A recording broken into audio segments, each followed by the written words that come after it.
রোনালদোর পর্তুগাল অবশেষে আগামী নকআউট পর্বে পৌঁছে গেল। ক্রোয়েশিয়া তারা হেরে গিয়ে বিদায় নিল বিশ্বকাপ থেকে।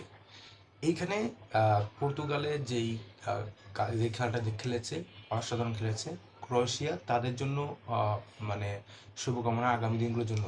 তবে এইখানে অনেকগুলো কথা রয়েছে যে ক্রোয়েশিয়া এই ম্যাচটা কি জিততে পারতো কিনা, আর পর্তুগাল এই ম্যাচটাকে হারতে পারতো কিনা।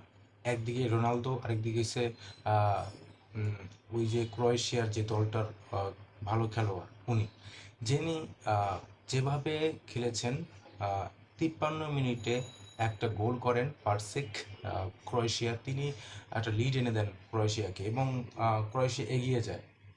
এবং তারপরে 68 মিনিটে রোনালদো একটা প্লান্টি শট থেকে একটা গোল করেন, খেলার সমতায় আসে। তারপরে 90 মিনিট শেষ, অতিরিক্ত টাইম 94 মিনিটে এসে আবার গোল করেন গামস, যার পরিবর্তন হয়েছিল।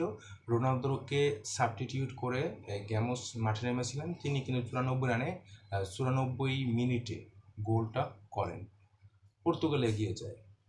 খেলা যখন আরও অতিরিক্ত 10 মিনিট দেওয়া হয়েছিল, সেখানে 13 মিনিটের জায়গায় ক্রোয়েশিয়ার একজন ফুটবলার তিনি কিন্তু একটা গোল করেন।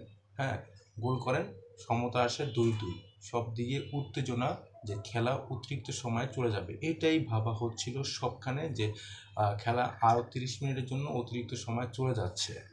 কিন্তু তারপরেই হচ্ছে খেলা, আসল খেলা, যে ক্রোয়েশিয়ার ওই গোলটা নাকি অফসাইড হয়েছে। রেফারি যখন মাঠের রেফারি তিনি ভারের কাছে পৌঁছান, ভারের কাছে যেয়ে দেখেন যে আসলে এটা হচ্ছে অফসাইড। আসলে বিষয়টা হচ্ছে যে অফসাইড বিষয়টা, যে পর্তুগালকে সামনে টপ রাউন্ড অফ 16 নেওয়ার জন্য কি এই যে এটা নাকি আসলে অফসাইড হয়েছে। অনেকেই অনেক বিশ্লেষণ করছেন যে আসলে এটা অফসাইড হয় না, এটা লিগাল একটা ছিল। যাই হোক, ক্রোয়েশিয়ার জন্য খুব খারাপ লাগছে। তারা চেষ্টা ছিল, তাদের শেষ মুহূর্তে তাদের ঝলক ছিল, তাদের ছিল, শেষ মুহূর্তে তারা কিন্তু উঠতে পারে নাই।